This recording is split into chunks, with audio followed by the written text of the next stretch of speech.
This is another excerpt from the press conference at the Venice Film Festival. Essentially, what happened is that Oscar and Rebecca got asked the question. It was not a very intelligent question, so I'm getting rid of that portion, where they were asked, well, the Duke has the power of war. Jessica has the power of the mind. How do you feel about that? They worked through the question, and the answers are fine. But I would say stick around towards the very end because Oscar had some interesting details. So I will stop speaking and let them speak and get out of the way. Thank you. Yes. Hi. Hello. War. I don't know. I feel like what Duke Leto brings, which is maybe very specific, is in some way he's the most recognizably human, meaning he has no special powers, he has no, he has nothing that is, that any of us don't have, other than being the ruler of Caladan. So, you know, and the fact that he's knowingly marching towards his demise, and knows that, and that's from the book too. I mean, from the second people start talking about him, they're saying, you know, he's not going to make it. And yet there's still this tension about what he's going to do and if he's going to continue. And you know, not to get too highfalutin about it, but it's very similar to, we all know that we're going to die, yet we still have to continue and make choices. And so I think as far as a figure for his son, trying to bring some sense of humanity and nobility not in the blue blood kind of way, but nobility in terms of seeking a higher level of consciousness and a higher way of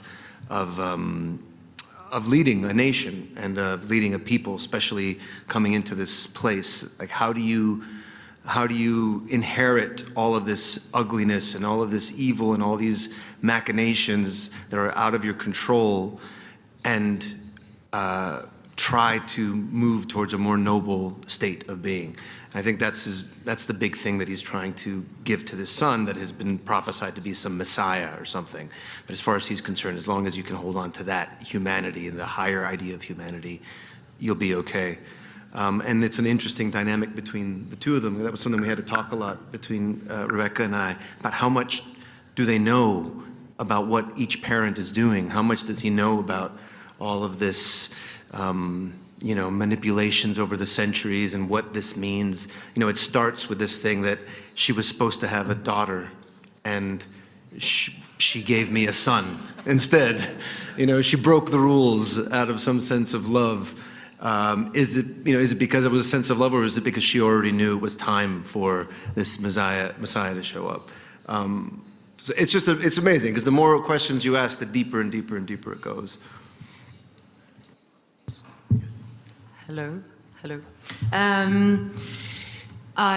It's so interesting just listening to the interviews that we're doing and listening to other people's answers, because what I love is you can do films and you can ride along, I feel, on other people's description of character description or emotion, and I feel we all have our own identity, really and truly, in this. We all have our own relationships to each other and to the spice and to, you can't just ride along. I mean, for me, or for Jessica, it's such a mind game and an emotional one as well, that balance of being a mother, but also having such a strong belief in something greater than just being a mother. And one isn't better or doesn't sort of outsmart the other, but you know, she comes from this sisterhood, the Bene Gesserit, who are there to manipulate the outcome of the universe, basically. And then conflicted with this passion and love for her belief. And also, I believe, we spoke a lot about true love, what happens when you fall in love.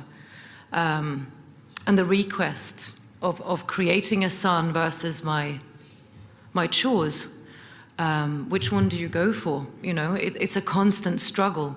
And you say mind, I mean, this is her entire identity. It's the mind struggle, but the emotional protection of children, of your child, of your loved ones, and knowing what is right. It's and finding those lovely balances. Thankfully, I had a director helping me from one emotion to the other. I was quite confused sometimes.